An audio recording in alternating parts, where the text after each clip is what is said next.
মাননীয় স্পিকার, মেঘনা আর তিতাস পাড়ের দেশ ব্রাহ্মণবাড়িয়া, ওস্তাদ আলাউদ্দিন খাঁ কিংবা শচীন দেব বর্মনের দেশ ব্রাহ্মণবাড়িয়া, কীর্তন আর বাউল গানের দেশ ব্রাহ্মণবাড়িয়া, ছানামুখী মিষ্টির অপূর্ব স্বাদের দেশ আমার বাউনবাড়িয়া, দিগন্ত জোড়া হাওরের দেশ বাউনবাড়িয়া, আবার তুচ্ছ বিষয়ে ট্যাটা নিয়ে মাঠে নামার দেশও কিন্তু ব্রাহ্মণবাড়িয়া।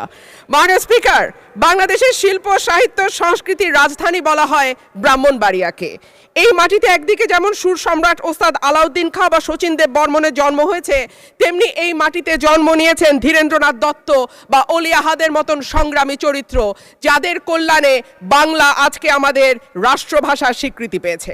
মাননীয় স্পিকার, আমার নির্বাচনী এলাকা ব্রাহ্মণবাড়িয়া 2 এর অন্তর্গত আশুগঞ্জ একটি শিল্পনগরী। এখানে আছে সার কারখানা, বিদ্যুৎ কেন্দ্র, চাল কল, মিল, ফ্যাক্টরি, আছে বন্দর। ব্রাহ্মণবাড়িয়ার গ্যাস যায় সারা বাংলাদেশে, কিন্তু ব্রাহ্মণবাড়িয়ার মানুষ গ্যাস পায় না। মাননীয় স্পিকার, তিতাস গ্যাস ফিল্ড বাংলাদেশের অন্যতম প্রাচীন ও প্রধান প্রাকৃতিক গ্যাস কেন্দ্র। 1962 সালে আবিষ্কৃত এই গ্যাস ক্ষেত্র থেকে বর্তমানে 22টি কূপের মাধ্যমে দৈনিক প্রায় 325 মিলিয়ন ঘনফুট গ্যাস জাতীয় গ্রিডে সরবরাহ করা হচ্ছে। 1991 সালে সরাইল উপজেলার সদর ইউনিয়নে গ্যাসের সংযোগ দেয়া হয়। শুরুর দিকে গ্রাহক ছিল 1000, বর্তমানে কাগজে কলমে 5000, কিন্তু অবৈধ সংযোগ যদি আমরা এর সঙ্গে যুক্ত করি তাহলে প্রায় 8 থেকে 9000। কিন্তু প্রত্যেকজন গ্রাহকই আছেন চরম গ্যাসের সংকটে। সরাইল সদরে 1.5 কিলোমিটার এলাকায় 6 ইঞ্চি এবং 1 কিলোমিটার এলাকায় 4 ইঞ্চি ব্যাসের পাইপ দিয়ে গ্যাস সঞ্চালন লাইন টানা হয়েছে। এরপরে পাড়ায় পাড়ায় 2 ইঞ্চি ব্যাসের পাইপ বসানো হয়েছে। কিন্তু সমস্যা হলো সকাল 7টা থেকে দুপুর 2টা পর্যন্ত গ্যাসের কোনো চাপ থাকে না, চুলা মিটমিট করে জ্বলে। এরপর মন চাইলে গ্যাস আসে 1 ঘন্টার জন্য, তারপরে আবার রাত পর্যন্ত গ্যাসের কোনো খবর নাই। দেশে গ্যাসের সংকট আছে, তার উপরে শীতকালে গ্যাসের চাহিদা আরও বাড়ে। অন্যদিকে আছে অবৈধ সংযোগ।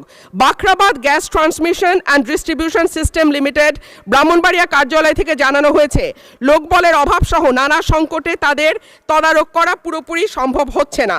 মাননীয় স্পিকার, 2016 সালে বাসাবাড়িতে গ্যাসের সংযোগ দেওয়া বন্ধ হলেও এখনও কিন্তু অসাধু কর্মকর্তাদের সাহায্যে বেশ কিছু মানুষ বাড়িতে অবৈধ গ্যাসের সংযোগ নিয়ে রেখেছে।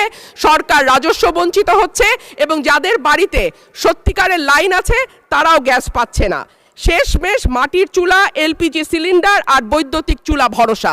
কিন্তু মাননীয় স্পিকার, আমাদের জীবন মানের এখন এমন উন্নয়ন হয়েছে যে গ্রাম বা মফস্বল এলাকাতেও এখন কিন্তু মানুষ ফ্ল্যাটে থাকে, পাকা বাড়িতে থাকে, উঠান এখন অনেকটাই বিলাসিতা। সুতরাং মাটির চুলায় রান্না করা বাস্তবতা বিবর্জিত। মাননীয় স্পিকার, আমাকে 2টা মিনিট সময় বাড়িয়ে দেবেন। মাটির চুলায় রান্না করা, মাননীয় সদস্য 1 মিনিট আপনাকে দিলাম।